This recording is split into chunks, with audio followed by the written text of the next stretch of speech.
I'm seeing an energy here of trying to know answers about sa isang desisyon na ginawa. Possible na may dalawang pagpipilian dito. Yeah, like options, but we're gonna find out more. Okay, but with the presence of that moon in the background and you are blindfolded right here, it looks like this is you, no? Parang nagkakaroon ka ng second thoughts about a decision you made before. Yan. So, yun ang aalamin natin. Ayan, no? Lumaki na lalo rito yung buwan, no? Lumapit na rito yung buwan. So, parang nagkakaroon na rito ng confusion at more likely, confusion, yes, but nakikita ko dito na nagiging emotional ka about something. You know? Kung makikita mo, may dalawa dito, no, na animals, yan, patat. Pero meron rin naman namamagitan rito, nagpapagitan na parang ilog, diba, river. Yan. So, it looks like this is about here a connection between you and other person. Okay? Pero parang may gap sa pagitan ninyong dalawa. At kung papansin mo, may scorpion dun.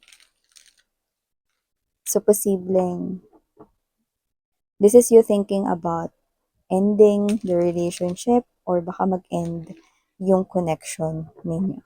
So, let us see what is really happening right here. Okay. Archangel Michael, thank you so much, together with the angels and guides.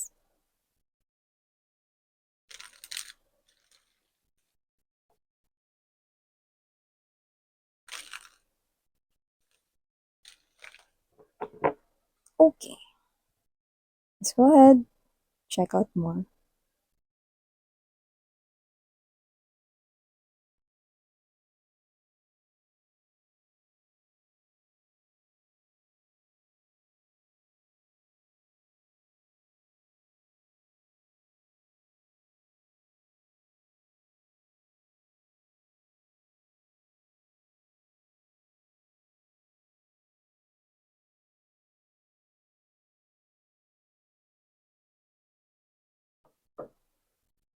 I'm seeing three energies. It could be a love triangle situation. Others of you, you might knew about this already. Others of you, maaring hindi or hindi pa.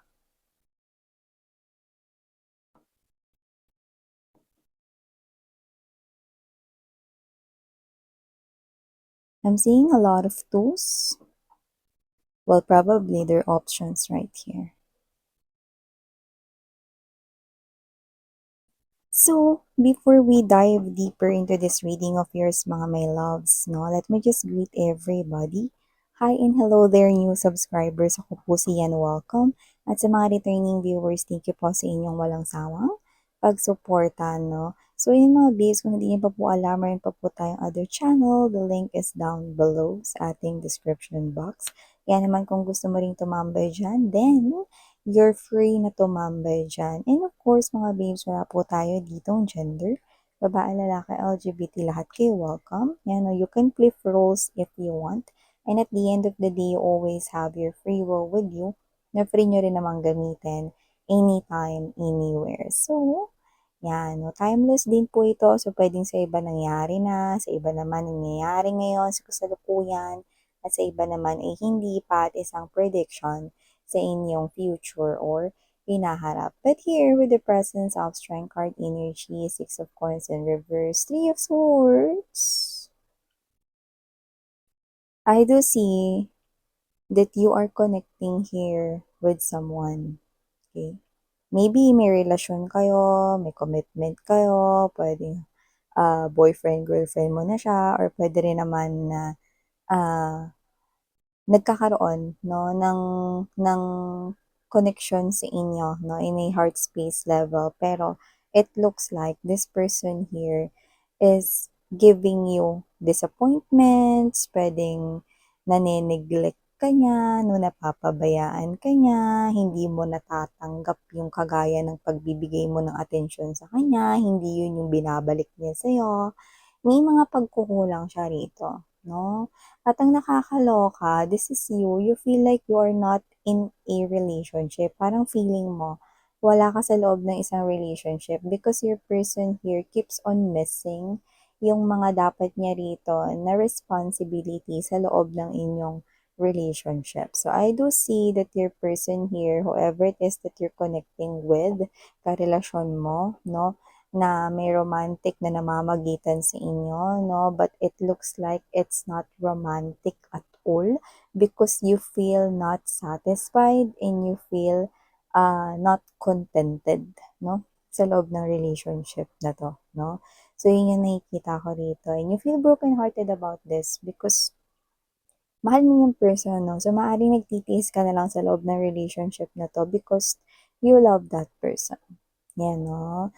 But I do see that there could possibly be options right here, no? So, may pagpili, may options dito, no? Na lumalabas, no? The Lover's card energy right here is giving me this type of message na meron ka rito pinagdesisyonan between two people right here and you chose to listen to your heart. Pinili mo rito yung taong tinitibok at pinipintig ng puso mo, sinisigaw ng damdamin mo, which is tama naman yon, no? Kasi sinunod mo lang naman dito yung damdamin mo at pinili mo yung tao rito na minamahal mo, no? Parang pick a set lang 'tong mga babes, 'di ba?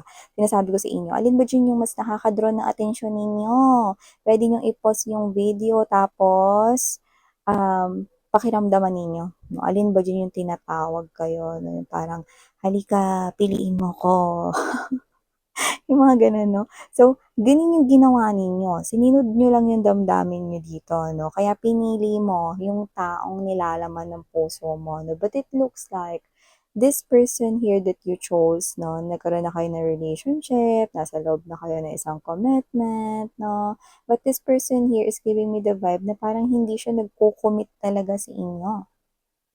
Because you are the one na mas nagbibigay, mas nagpapasensya, mas nagmamahal, mas nagpapakita ng pagki-care, pag-aalaga, no? So, nakikita ko dito that this person here could possibly be giving you less ng binibigay mo or less than what you deserve. So, I think sa loob ng relationship, lagi ko sinasabi sa inyo, para yung bangka na hindi demotor, kailangan yan i-balanse, no?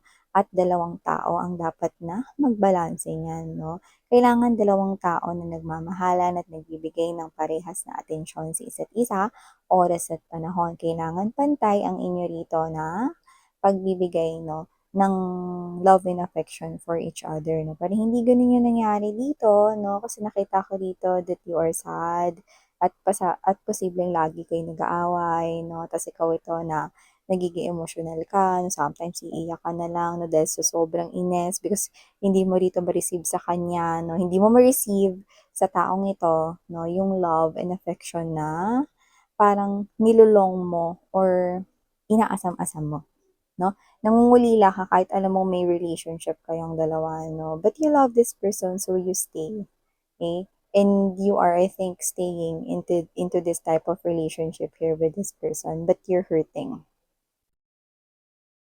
Parang nasa loob ko na lang ng relationship na 'to kasi mahal mo siya. Kahit hindi niya nabibigay dito yung katumbas ng pagmamahal na binibigay mo, atensyon, oras at panahon, 'no, pati yung pagmamahal, 'no, eh, ikaw yung parang lagi ritong nauuna, ikaw yung palagi rito nagpapakita ng pagki-care, tine-text mo siya first, tinatawagan mo siya first, 'no, tapos kapag siya 'to mga babes 'no, lagi mo iniintindi kahit na minsan parang hindi mo na rin maintindihan ano ba yung punto niya, okey? And parang feeling mo sometimes wala kang ka-in relationship because this person here could possibly be sometimes 'no, not treating you well, sometimes hindi ka niya rito nire-replyan 'no, parang nasusunod kung ano yung gusto niya ritong gawin and it pissed you off and at the same time, this keeps you heartbroken, 'yan 'no. So nakita ko dito na pumapasok 'no, sabi ko nga sa inyo tatlo yung energy dito nakikita ko 'no. Ikaw, yung person mo, at ito pang isang other option. dito, no? So, maaring siya yung hindi mo pinili before, no? So, it could be a friend or it could be a coworker right here, okay? This is someone here na mas inuuna rito yung kasiyahan mo. So, nung time, yeah, this person here is appearing as the Knight of Pentacles energy. One of the sincerest knight in the tarot. Okay? This courtyard right here, no, is someone here na puro yung kanya rito ang pagbibigay ng atensyon sa lahat ng sitwasyon, no, sa lahat ng areas ng kanyang life. Kaya nakikita ko na isa itong mabuting tao.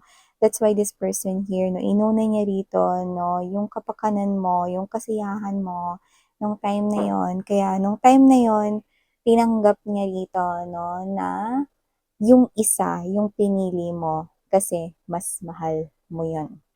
Or, kasi mahal mo yung tao na yon, no? So, tinanggap niya yun, no? Even though, parang it really tears him or her apart that time, no? Para siya dito nagkalasog-lasog na puzzle pieces, pero okay lang, no? Kasi inuna niya naman dito yung kasiyahan mo, no? This person here is not selfish, especially when it comes to you. You are someone here na tinitreasure niya rito. Kaya nakita ko rito na nagpaubaya siya sapagkat iba naman yung taong minamahal mo. So, ayaw kanya dito na makulong sa isang klase ng relasyon na kung saan ipipilit niya yung sarili niya sa'yo. Like, hindi. This person here, okay, nakita ko dito na pinaubaya kanya dito sa taong ito dahil itong tao na to yung mahal mo. See? What a gentleman, diba? What a gentle woman he or she is. Wala tayong gender, kaya ako ganun binabanggit yun, mga babes, no? So, nakita ko dito na kung papansin ninyo, ang heart of this reading is this third energy, no? The Knight of Pentacles energy, no? Hindi kayo nagkaroon ng relationship ng tao na yan, pero niligawan ka niya or nagpapakita siya dito ng pag-express ng pagmamahal, passion, love, attention for you. Nakita ko dito, no, that this person here is having this purest, no, heart para sa iyo and the purest intentions, no, ay nakikita natin dito, no. So, dito, nakikita ko, no, na this third person right here is malungkot and at the same time, no, nagagalit siya rito. Yan, no? Bakit miss yan, no? At bakit siya yung pinaka-heart ng reading dito? Because this person, with this lover's energy, Seven of Cups, and the Hermit energy, this person here, okay, ngayon lang siya rito magsasalita, no? Sa loob ng thoughts niya, let's get straight to the point, no? Inside this person's thoughts, no? Parang may ganito siya. Sana hindi na lang ako nagpaubaya kung alam ko na hindi ka pahahalagahan ng tao na yan, no? So, this person here could be having regrets, no? Na sana hindi na lang siya rito nagpaubaya, edi sana hindi ka nasasaktan ng ganyan. This person here cannot take na nakikita ka niya ritong malungkot at binabaliwala ng taong pinili mo over him or her, no? Parang siya ito na naiinis, nagagalit, no? Kasi, bakit kailangan magbago yung damdamin or feeling sa'yo nung other person? Pero kung siya yon, hindi niya hahayaang mangyari yon. Ganun yung ibig niya ritong patungkulan sa atin, no? So, nakita ko rito na kung sino man tong third energy na to, no? Nakita ko rito na nalulungkot siya kasi nakikita niya rito na hindi ka nagiging happy about this love situation na na kinalalagyan mo ngayon, no? So, parang gusto ka niya ritong bawiin, no? So, I think magkakaroon dito ng confrontation, okay? Pero wala akong nakikita ritong sigawan or argument, no? Pero hayaan mo na makarating sa'yo yung nilalaman ng damdamin niya, no? So, parang dito, eto nakikita ko na talagang maaaring meron ditong komunikasyon, no? Na talagang sasabihin niya to sa'yo ng personal, no? Or sasabihin niya to sa'yo, okay? So, nakikita ko dito na itong person na to, no, is makikipag-usap sa'yo, no? At sasabihin niya sa'yo rito, no, na piliin mo yung tao na mahal ka. kesa sa mahal mo. You see, sometimes, 'di ba? When we love someone, we stay with that person, 'di ba? Even though it hurts us. Even though hindi natin nakukuha yung 101%, no, na love coming from them, no? It just happens. Why? Because your heart, eh, siya yung mahal mo, eh, 'di ba? So, yung heart mo yung nasunod, yung feelings mo yung nasunod, 'di ba? So, this person here is now telling you na hindi ka mamili, kundi sundin mo, mga babes, no? Kung ano yung, I mean, i-consider mo kung ano yung sinabi or sasabihin niya sa'yo. At yun nga, yung piliin mo yung taong may gusto sa'yo instead yung taong mahal mo. Kasi yung taong may gusto sa'yo, which is I do feel like na nire-refer niya yung sarili niya, no? At alam mo yon, no? Kasi yung taong may gusto daw sa'yo, no? Gagawin nun yung lahat para hindi ka masaktan. So, I do see that this person here loves you so much. Okay? Hindi ka niya, yeah, pinaubaya ka niya sa taong yun kasi yun yung mahal mo. Pero never ka talaga niyang give up. Andiyan lang siya, nakabantay, nakaprotekta, no? So, this person here is someone na inuna yung happiness mo rito. So, parang hindi niya matanggap rito, no, na pinagpalit mo siya or pinili mo yung tao na yon, no, na hindi ka pinapahalagahan kasi kung siya yon, hindi niya gagawin yun sa'yo. Yeah. So, this person here, after ng conversation na yan, or after niya, kung paano niya sasabihin yan sa'yo, pero yan yung tinutumbok na pag-uusap ninyo, no? Marirealize mo rito, no? Yung mga na-missed out mo nung time na pinili mo yung kadil mo ngayon, no? And this is you, this will leave you right here na mag-iisip ka with the Four of Swords energy. You will take a break, take a pause right here. Maybe you will be asking here some, some space from your partner para ma-sort mo yung things out sa yung thoughts, sa yung mind, no? And this is you, hindi, maging malinaw tayo doon na, hindi niya sinasabi na piliin mo na siya ngayon, okay? At hindi niya rin sinasabi na maging rebound siya ngayon. Hindi dahil ayaw niya maging rebound, kundi sinasabi niya sa'yo rito, no, na hindi ka niya give up. Okay? It's like this person here is telling you na nandito lang ako, I will be always available para sa'yo hanggang sa maging handa ka. It's just that, nagagalit siya rito, no, sa person na pinili mo and at the same time sa sarili niya. Kasi, bakit niya hinayaan na ipaubaya kayo sa taong yun kung alam niya na sasaktan kayo nun. Yeah. So, this person here, okay, with the Two of Swords energy, there's this Ten of Cups energy, and there's this Two of Wands. I do see that this is what you want. I know na alam rin ng person na to na ito yung pinakagusto mo when it comes to relationship. Someone na titingnan ka kung paano mo sila tingnan at someone na makakasama mo, no? Through rainbow moments, through sunny days, stormy days, any season, okay? And someone na mabibuild mo rito, no, yung life mo together, yung bubuo, no, sa pagkatao mo, no? Yan. So, nakikita ka dito with the Two of Wands energy, willing to wait siya rito, no? At handa siya rito mga babes, no, na maghintay hanggang sa maging handa ka, no? Ngayon, ano man yung maging desisyon mo rito, no, tanggapin mo man siya or bigyan mo siya ng chance or hindi, yun may tatanggapin niya rito. No? Pero nakikita ko rito, never ka pa rin yung i-give up, ano man yung maging desisyon mo. Because this person here loves for you is the Three of Coins energy and there's this Knight of Pentacles. This is the message that I'm picking from here. Okay? Someone who wants to build a legacy. Okay? A strong legacy.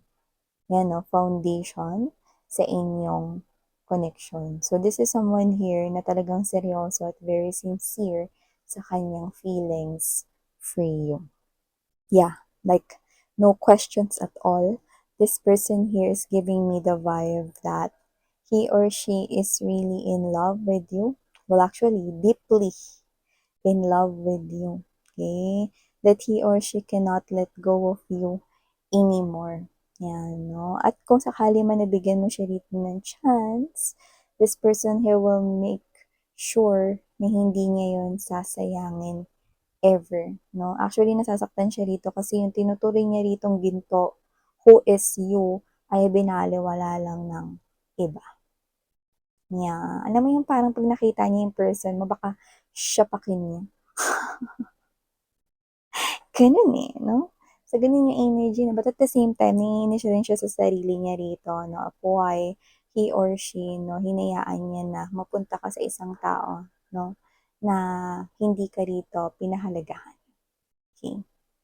So, yeah, ito yung mga mensaheng nakuha ko for you guys 'no. You'll definitely have this heart-to-heart conversation with this person. So, if you want to know answers or maybe may mga questions ka sa kanya, this person here will freely tell you all about it. Okay? At lahat ng sasabihin niya ay all true.